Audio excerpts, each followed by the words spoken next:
महादेव महादेव। जहर पीने का मुझे बिल्कुल अभ्यास नहीं है, इसलिए देव देव महादेव गिरिजेश महाप्रभु। मन ही मन स्मरण किया कि हे देव हे महादेव, जहर जहर आप पी लो, दूध दूध में पी लेता। मन ही मन भगवान भोले बाबा को मनाने लगे। भगवान ने पहले जहर को पिया और उसके बाद में प्राणी समम रोष समन वितो पिबत, फिर धीरे धीरे इसको प्राणों को पीने लगे। इसके आंखें निकल गई। जब किसी को संकट आता है, वजन नजर पड़ जाए तो सबसे पहले आंखें निकलती। इसकी आंखें निकली, ये फड़फड़ाने लगी, ये असली रूप में आ गई और भगवान को लेके आकाश में उड़ी। भगवान ने बढ़ा दिया वजन और वजन को लेके ही भगवान इसके ऊपर गिरे। तो भागवत में लिखा है त्रिगम्यूति। त्रिगम्यूति माने संस्कृत की भाषा में 18 किलोमीटर लंबी चौड़ी थी। बगीचे में गिरी है, जंगल में, मगर लकड़ी की भी व्यवस्था कर गई कि वही काट के उसको जला दिया जाए। बड़े जोर से आवाज आई, सभी ब्रजवासी दौड़े दौड़े गए, यशोदा मैया भी गई और भगवान ऐसे लग रहे हैं जैसे कोई बिना वृक्ष वाले पर्वत के ऊपर कोई नील मणि रखी हो। सोचो जिस पर्वत पर वृक्ष ना हो, जैसे अपनी चोटी दिखती है करैया से वो ऊपर, और उसमें कोई वृक्ष ना हो, काली इतनी बड़ी नील मणि रख दो 50-60 किलो की, तो वो जो नील मणि चमकती है सूर्य के प्रकाश में, ऐसी भगवान इतने सुंदर उसके ऊपर उसके वक्षस्थल पर खेल रहे हैं। सभी ब्रजवासी गए, नशेनी लगाई होगी मेरे अंदाज से, नशेनी फसेनी लगाई, भगवान को लेके आए और सब लोगों ने आकर के भगवान का गौशाला में भगवान को लेके, देखो गाय की कितनी महिमा है। आज सब लोग दूध के चक्कर में पड़ करके देसी गाय को कोई नहीं रख सकता। मेरी प्रार्थना है कम से कम एक गाय तो रखो, और सबसे बड़ी बात है जर्सी गाय कभी मत रखो। चाहते हो कि मेरे बच्चे स्वस्थ हो रहूं, मैं भी स्वस्थ रहूं, जर्सी गाय नहीं, भले भैंस रख लो। भैंस में ये है कि भैंस का यदि आप दूध और मट्ठा खाओगे तो नींद अच्छी आएगी। जिसको खूब सोना है सो बढ़िया खूब मट्ठा खाओ, उसका खूब सो। भाई वो कहा बताइए कि गई भैंस पानी में, वो एक बार पानी में चली जाए तो फिर निकलती ही नहीं है। ऐसी अगर मनुष्य उसका दूध घी खाएगा और मट्ठा खाएगा तो बहुत अच्छा सोएगा। लेकिन ये जर्सी गाय ये किसी काम की नहीं है, और जो अपनी देसी गाय है इसकी तो महिमा ही कुछ और है, बड़ी अनंत महिमा है। तो गौशाला में ले जा करके भगवान को गाय की पूंछ से भगवान के ही नाम से भगवान को झाड़ा दिया गया।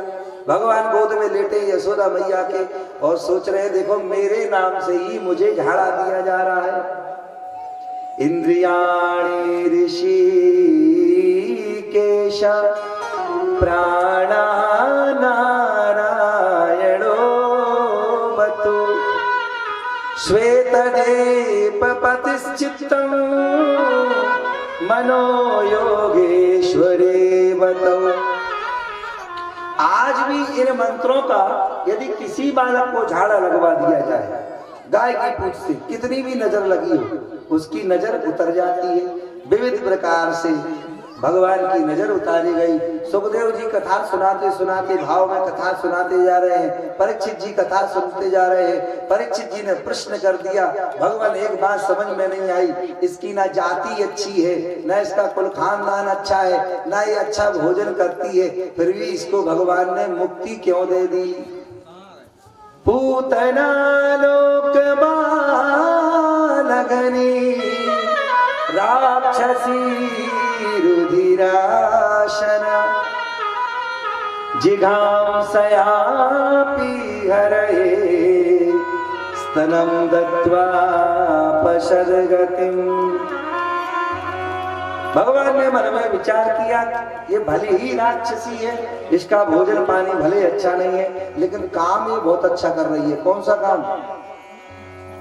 ये माता वाला काम कर रही है। माँ क्या करती है?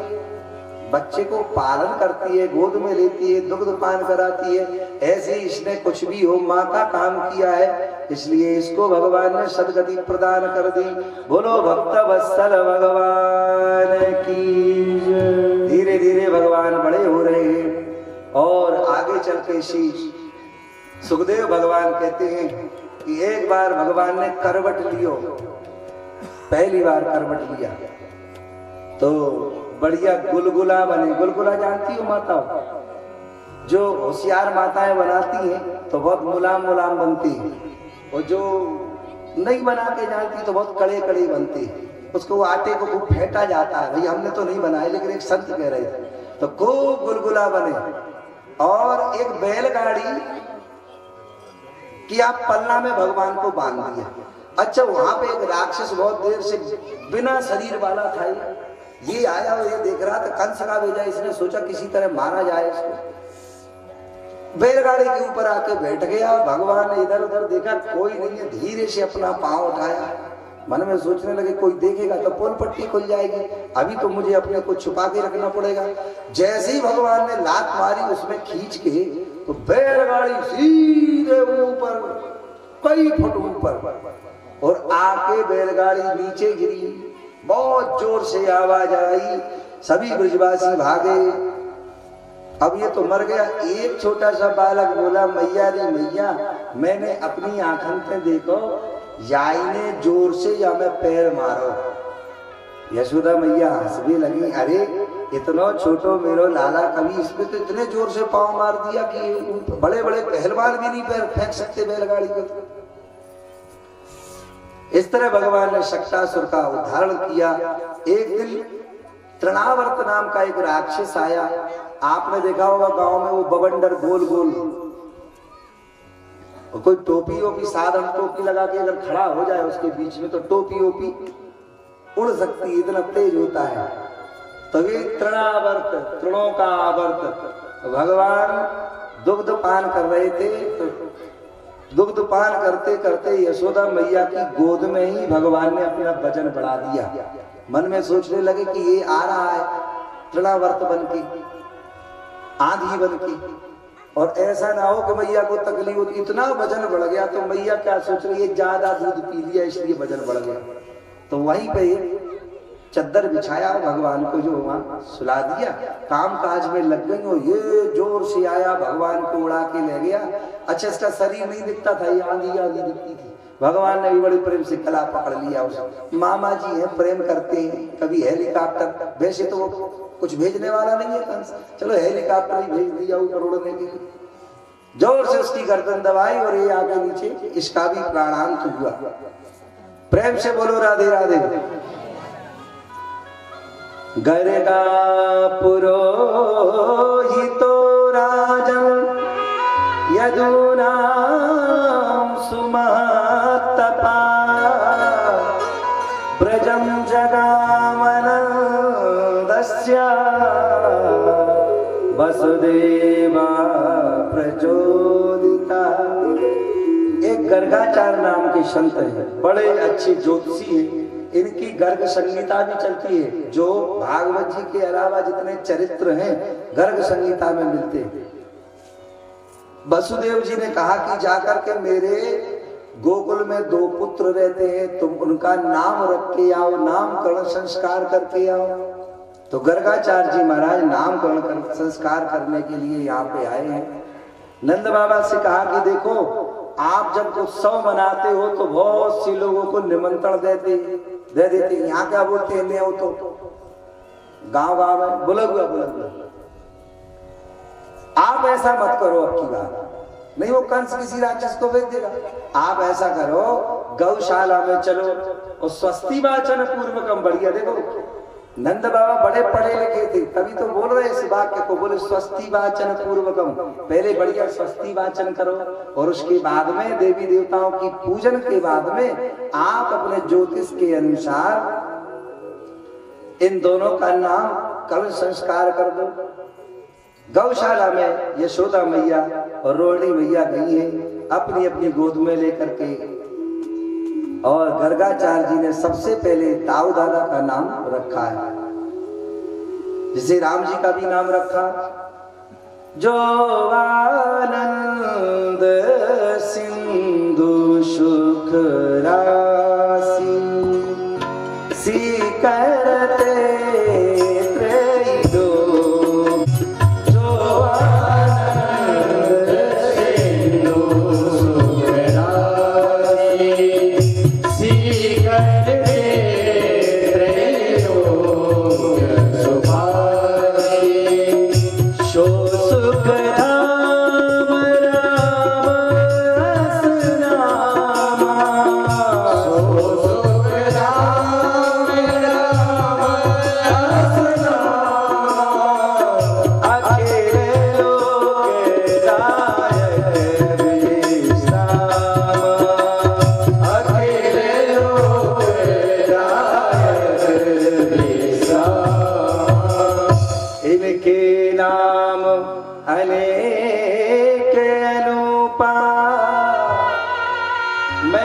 नृप कहव सुमति अनुरूपा। इनके बड़े नाम है, इसलिए अयम ही रोहिणी पुत्रो रमयन् सुहृदो गुणैः आख्यास्यते राम इति बलाधिक्यात् बलम विदो। ये जो गौर वर्ण के हैं इनका नाम राम है, लेकिन बलाधिक्यात् बलम विदो, इनका बल ज्यादा है, इनके अंदर शक्ति ज्यादा है, इसलिए इनका नाम पड़ेगा बलराम। बोलो दाऊ दादा की, बलराम भगवान की जय। उसके बाद में जैसी दृष्टि डाली भगवान श्री कृष्ण की तरफ, मन प्रसन्न हो गया। आए तो थे भगवान का नामकरण संस्कार करने के लिए, लेकिन भगवान से जब नजर मिली तो खुद का ही नाम भूल गई। कण कण में तुझको ढूंढा तो तेरा पता नहीं, और जब तेरा पता मिला तो अब मेरा पता नहीं। प्रेम गली यति साकरी में या मैं दो न समाए। प्रेम गली इतनी सकरी होती है कि जब एक बार प्रेम हो जाता है तो फिर और कुछ दिखाई नहीं देता। तो गर्गाचार्य जी के नेत्र जैसे भगवान से मिले, खुद को भूल गए, उनको देखते तो देखते ही रह गए, देखते ही रह गए।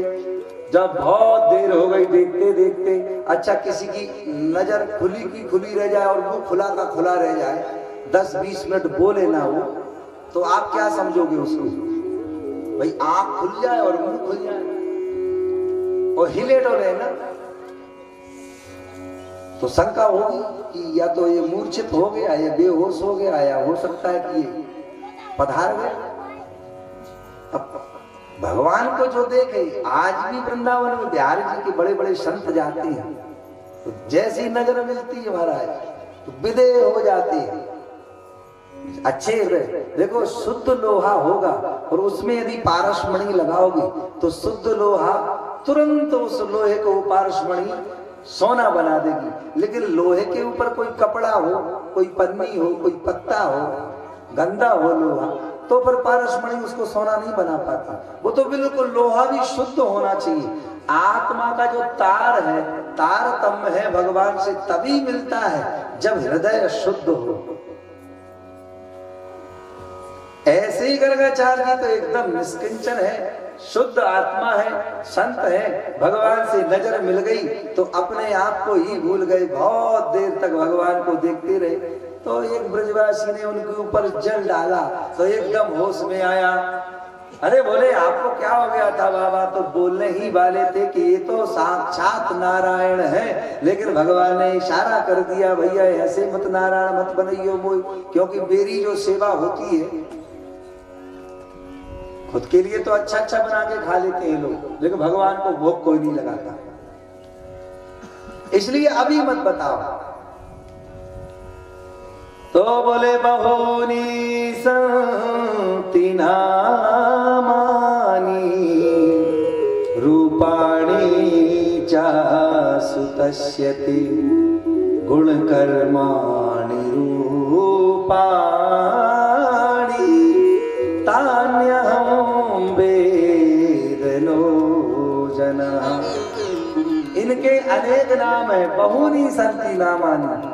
कभी ये शुल्क वर्ण में, मतलब कभी पीत वर्ण में कपिल जैसे, कभी सावले होते हैं, अब की बार कारे कारे बन के आए हैं, इसलिए इनका नाम पड़ेगा कृष्ण।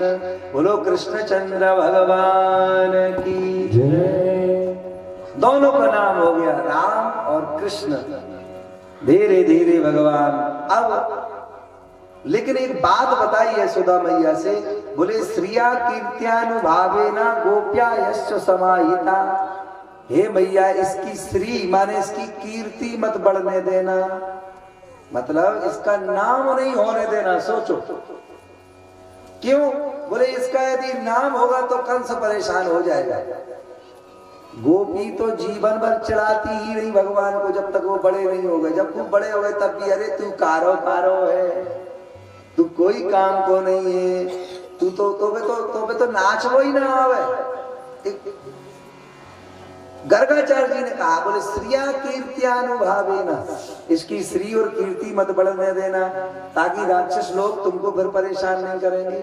अब धीरे धीरे भगवान पहले घुटनों के बल चलना सीखते हैं, घुटनों के बल, पहले धीरे धीरे घुटनों के बल चलना सीखे। देहली बहुत बड़ी थी, अब भी देहली होती है कि नहीं होती? बुंदेलखंड में तो होगी, होगी देहली, गांव देहात में। यशोदा मैया की देहली बहुत बड़ी। एक दिन देहली पार कर रहे थे और 22 समय तराजू की तरह देहली पार नहीं कर पाए, आधा वजन इस तरफ, आधा वजन उस तरफ। दूर से नारद जी ने देखा उस ब्रह्म को, भगवान की लार भी गिरती थी, इसलिए भगवान का नाम पड़ गया लाला। प्रेम से बोलो राधे राधे। आज भी हमारे इस बुंदेलखंड में और वृंदावन तक जो छोटा होता है उसको लाला बोलते हैं। लाला का मतलब क्या होता है? जिसकी कभी कभी लार गिरे। अच्छा, लार क्यों गिरती है?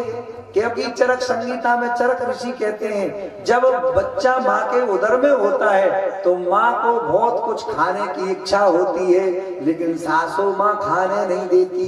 वो इच्छा के वशीभूत होकर के जब बच्चा आता है तो उसकी लार गिरती है। आजकल लार नहीं गिरती, क्योंकि बहू बहुत पढ़ी लिखी होती है, कटरा बाजार में जाकर के बगल में बैग टांग लेती है, ऐसे वो बच्चा रहता है पेट में, खूब गोलगप्पा खाती है, सास को कुछ नहीं मानती, इसलिए अब लार गिरती ही नहीं। सीधा सा रीजन। जिस बच्चे की लार गिरे तो वो बेकार नहीं मानी जाती। इससे सिद्ध होता है कि उसने खाने पीने में कंट्रोल रखा। और जिसकी लार ही ना गिरे तो समझ लेना कि ये MA BA डबल PhD किए, बगल में बैग टांग के। सास और बहू का बड़ा झगड़ा। एक संत कहते थे, महाराज बोले सांस नहीं लेने देती। एक बहू बोली, संत ने पूछा कैसी है सास तुम्हारी? बोले महाराज जी सांस नहीं लेने देती, इतनी खतरनाक। पंडित जी कीर्तन करा रहे थे, बोले सब लोग कीर्तन करो, किस किस को बैकुंठ जाना है? तो सबने हाथ उठा दिया, सब हाथ उठाए थे, लेकिन एक पढ़ी लिखी बहू ने हाथ नहीं उठाया। बोले आप बेटी क्यों नहीं हाथ उठा रही हो? बोले जो मेरे बगल में बैठी है ना, सास है मेरी, और ये तो बैकुंठ जा ही रही है, और जब ये मर जाएगी बैकुंठ चली जाएगी, मेरा घर ही बैकुंठ बन जाएगा। समझ में आया? प्रेम से बोलो राधे राधे। लेकिन ऐसा होता नहीं, इसलिए भगवान का नाम पड़ गया लाला। लार गिरती थी तो धीरे धीरे अब भगवान घुटनों के बल चलने लगे, और अब धीरे धीरे भगवान ने मैया यशोदा की अंगुली पकड़ी। अंगुली पकड़ के भगवान चलना सीख रहे हैं। राजा के बेटे हैं, जब बैठते हैं तो पेट में 3 गुड़ी पड़ जाती है, इतनी बढ़िया मस्त गर्दन है। क्योंकि नंद बाबा राजा है, जिसके घर में 7-7 लाख गाय है, उसको क्या करना? भैया करधनी पहन, एक धागा पहना दिया है काला सा।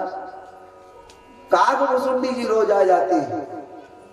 धूरी धरे अति शोभित श्याम जो, तैसी बनी सुर सुंदर चोटी, खेलत खात फिर अंगना, पग पे जनी बाजत पीरी कछोटी।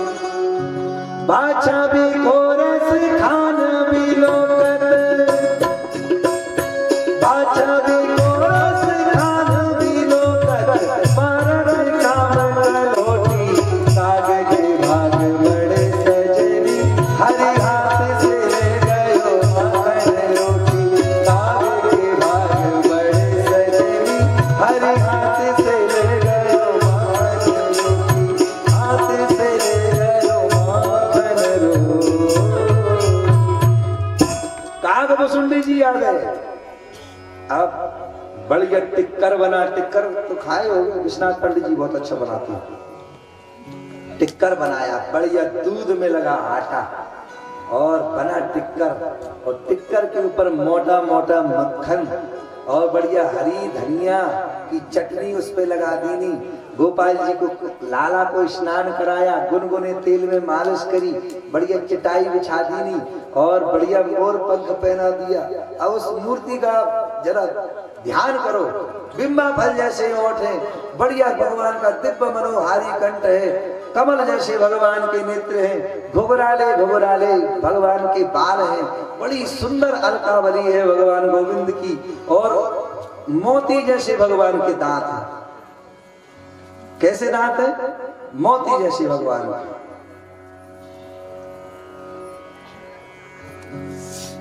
कागभूषुंडी जी दूर से देख रहे हैं। घुघराली लटे लटके मुख पर, घुघराली लटे लटके मुख पर, कुंडल लोल कपोलन की।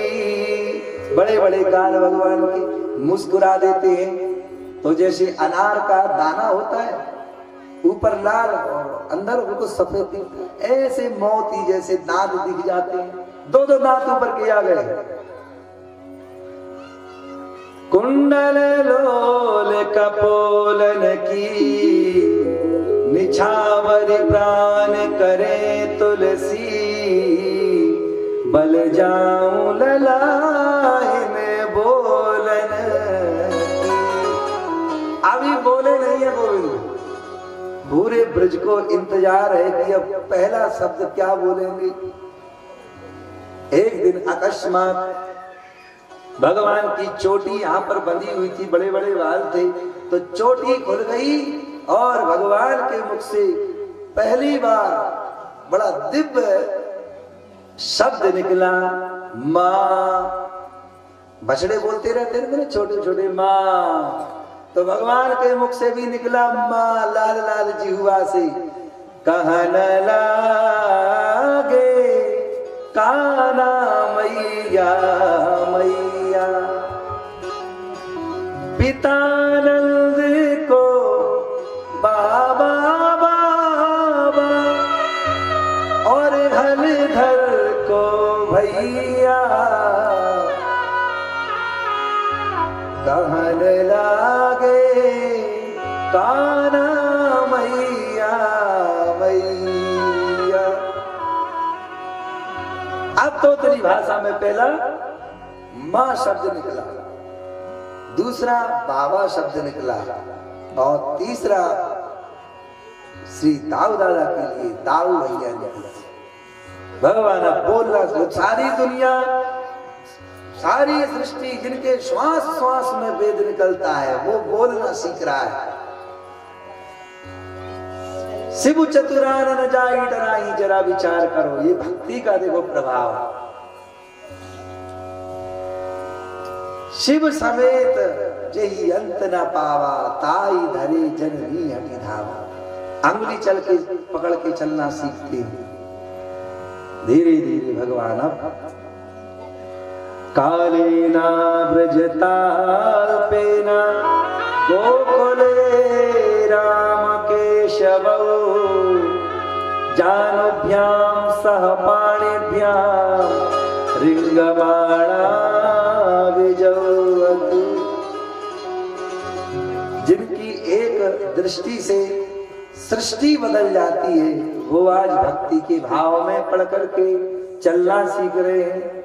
अब थोड़े और बड़े हो गए, सुंदर सुंदर वस्त्रों को धारण करते हैं, इतना उद्यम करते हैं। बोले श्रृंगाग्निदिष्ट सिदल द्विजकंठ के। अब तो जो बड़े बड़े लोग हो गए हैं ना, वो क्या करते हैं कि बच्चा होता है तो घर पे वो रख लेते, नौकरानी बच्चा पालने वाली, उसको आया कहते हैं।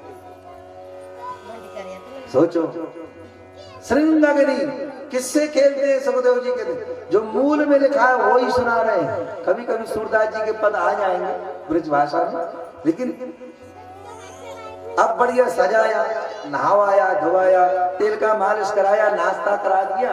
बोले लाला संभल के खेलियो, बोले हाओ मैया।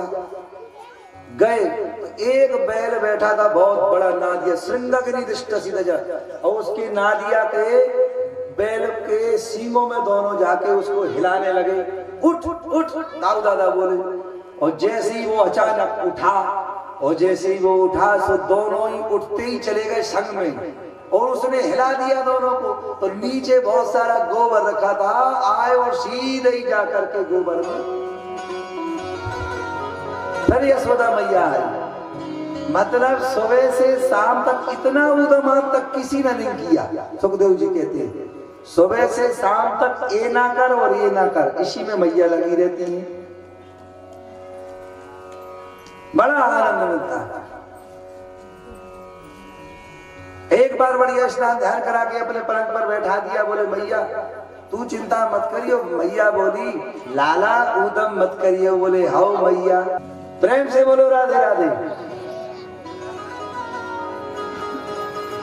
भगवान धीरे धीरे बड़े हो रहे।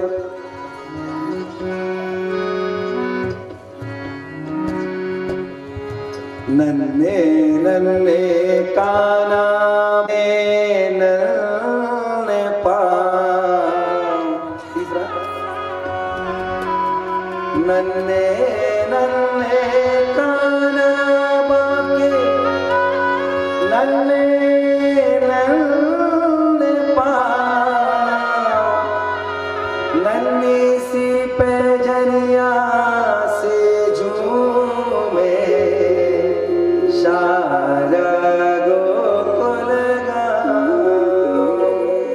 भगवान के पाँव में आज मैया ने पहली बार पैजनिया पहनाई। और सुनो ये कहा भी कि तुम ब्रज में घूम के आओ। बहुत दिन से इनकी भी इच्छा थी, अब बोलने भी लगे, अब धीरे धीरे भी चलने लगते, तो कभी कभी गिर भी पड़ते। ऐसा नहीं कि चल मोटे ताजे, तो वजन की वजह से। तो दाऊ दादा की अंगुली पकड़ी, सुंदर पाँव में पैजनिया पहनी, बढ़िया करधनी पहनी, बढ़िया गुंजा माला पहनी, पीतांबर पहना, मोर मुकुट धारण किया, और जैसे दाऊ दादा की अंगुली पकड़ के बाहर पाँव रखा है, नंगा पाँव, कोई पाँव में वो न चप्पल न कोई जूता।